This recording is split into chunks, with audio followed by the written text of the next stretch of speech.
Hello दोस्तों, मैं हूं आपका दोस्त एडवोकेट शिवेंद्र प्रताप सिंह।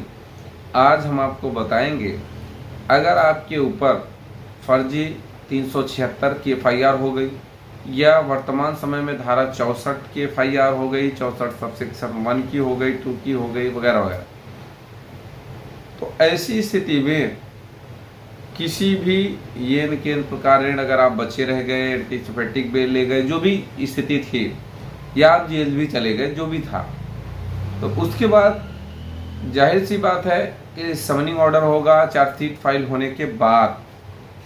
अब सवाल ये है कि फर्जी एफआईआर थी, आप बचे या जेल चले गए, वो साइड में छोड़ दीजिए उसको। लेकिन जब चार्जशीट फाइल हुई और आप चाहते हैं इस केस को जल्दी से निपटा दिया जाए, जल्दी से इसे समाप्त कर दिया जाए, या आपको लगता है कि ट्रायल मुझे नहीं लड़ना है क्योंकि यह एफआईआर एकदम झूठा है, इसमें मेरे पास एविडेंस है, या इसमें मेरे खिलाफ कोई एविडेंस लड़की के पास नहीं है, उस औरत के पास नहीं है, न कोई मेडिकल है, न 164 का बयान सपोर्ट करता है एफआईआर को, न 161 का बयान सपोर्ट करता है, मेडिकल कराया नहीं गया, या फिर कराया गया तो मेडिकल में कुछ आया नहीं।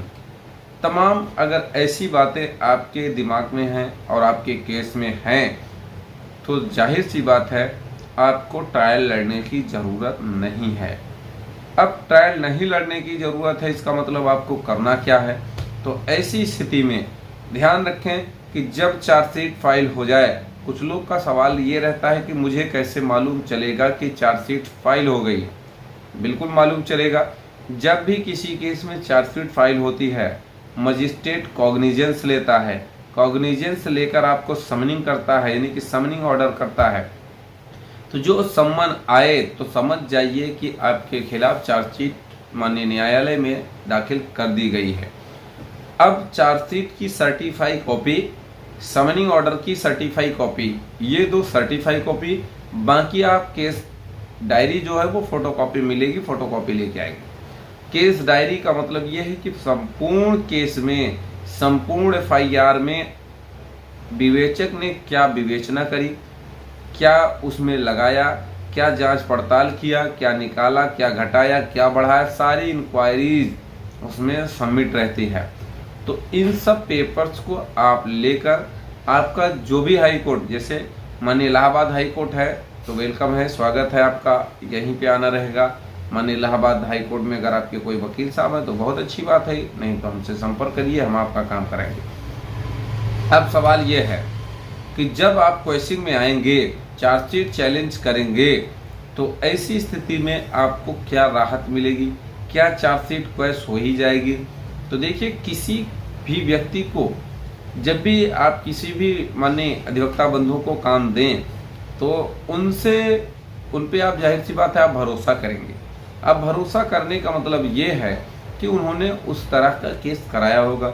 अब जैसे अगर भाई दूसरे के बारे में नहीं बात करना चाहता, मैं अपने बारे में ही बात कर लूँ, अगर मुझसे आप कहेंगे तो मैंने 376 को क्वेश भी कराया है, चाहे Avinash Kumar Pathak and other versus state of UP का देख लें, चाहे अभी हाल ही में एक केस 25 सितंबर को क्वेश हमने कराया था, Mandhata and other versus state of UP. अगर आपको चाहिए जजमेंट तो मैं जजमेंट भी वो दे दूंगा, ऑर्डर भी आपको भेज दूंगा कि मैंने क्वेश्चन कराया है कि नहीं, आप देख लेंगे, उसमें नाम पड़ा रहता है, तमाम चीज़ें हैं कि उसमें झूठ बोला ही नहीं जा सकता। दूसरी बात ये कि जब आप ये देखेंगे कि इस तरह का ऑर्डर व्यक्ति ने कराया है, उस पर भरोसा किया जा सकता है। अब कभी भी कोई भी केस उस तरह का कोई ऑर्डर नहीं कराया गया है तो ज़रूरी नहीं है कि वो काम हो जाए या कर पाएँ, या किस तरह का, ये भी ज़रूरी नहीं कि वो नहीं करेंगे, बिल्कुल कर सकता है, या हर एक व्यक्ति कर सकता है, ऐसा कुछ भी नहीं है। लेकिन आप काम जरूरी नहीं मुझे दो, जिसे भी दें माहिर व्यक्ति को दें, 482 में वो क्वेश हो जाएगी, आपको ट्रायल लड़ने की कोई आवश्यकता नहीं पड़ेगी। अब उसमें दो ऑप्शन होंगे, यानी कि दो टाइप का रिजल्ट आएगा। जैसे पहला ये कि पहले स्टे करके काउंटर मंगा लेगा, स्टे करके जब काउंटर मंगा लेगा कोर्ट, तो कोर्ट में जब काउंटर फाइल होगा तो फाइनल बहस में दो चीज़ें आएंगी, फिर या तो प्रोसीडिंग स्टे कर दिया जाएगा या तो चार्जशीट को क्वैश कर दिया जाएगा, FIR को क्वैश कर दिया जाएगा। कहने का मतलब ये कि किसी भी एनी हाउ किसी भी कंडीशन में आपको चाहे प्रोसीडिंग स्टे मिली हो, चाहे फिर चार्जशीट क्वैश कर दी गई हो, किसी स्टेज में लोअर कोर्ट में जाने की ज़रूरत नहीं पड़ेगी।